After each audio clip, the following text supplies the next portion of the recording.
माता रानी के दिव्य स्वरूप का परिचय करवाते हुए हम आपके समक्ष प्रस्तुत करते हैं भक्ति का अनुपम संगम। यह वीडियो आपको देवी के 9 स्वरूपों की अद्भुत गाथा में ले जाएगा, जहां हर रूप हमें जीवन के महत्वपूर्ण सिद्धांतों और मार्गदर्शन से जोड़ता है। हिमालय का एक नाम शैलेंद्र या शैल भी है। शैल मतलब पहाड़, चट्टान। देवी दुर्गा ने पार्वती के रूप में हिमालय के घर जन्म लिया। उनकी मां का नाम था मैना। इसी कारण देवी का पहला नाम पड़ा शैलपुत्री यानी हिमालय की बेटी। मां शैलपुत्री की पूजा धन, रोजगार और स्वास्थ्य के लिए की जाती है। शैलपुत्री सिखाती है कि जीवन में सफलता के लिए सबसे पहले इरादों में चट्टान की तरह मजबूती और अडिगता होनी चाहिए। ब्रह्मचारिणी का अर्थ है जो ब्रह्मा के द्वारा बताए गए आचरण पर चले, जो ब्रह्म की प्राप्ति कराती हो, जो हमेशा संयम और नियम से रहे। जीवन में सफलता के लिए सिद्धांत और नियमों पर चलने की बहुत आवश्यकता होती है। इसके बिना कोई मंजिल नहीं पाई जा सकती। अनुशासन सबसे ज्यादा जरूरी है। ब्रह्मचारिणी की पूजा पराशक्तियों को पाने के लिए की जाती है। इनकी पूजा से कई सिद्धियां मिलती हैं।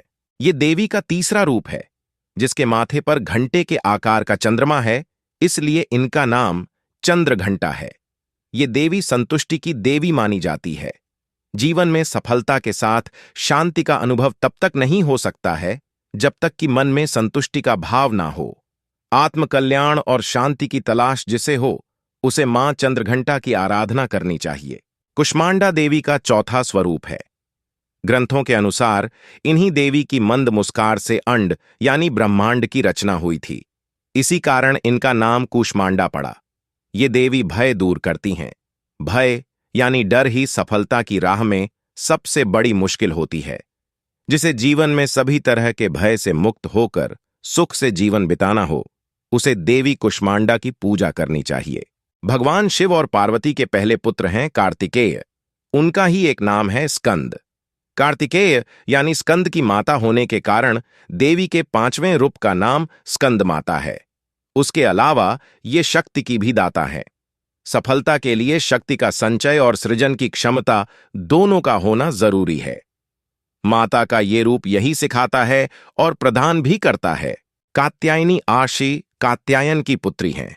कात्यायन आशी ने देवी दुर्गा की बहुत तपस्या की थी और जब दुर्गा प्रसन्न हुई तो आशी ने वरदान में मांग लिया कि देवी दुर्गा उनके घर पुत्री के रूप में जन्म लें।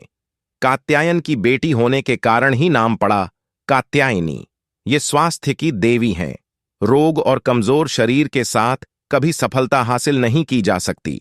मंजिल पाने के लिए शरीर का निरोगी रहना जरूरी है।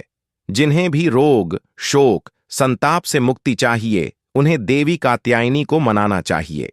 काल यानी समय और रात्रि मतलब रात।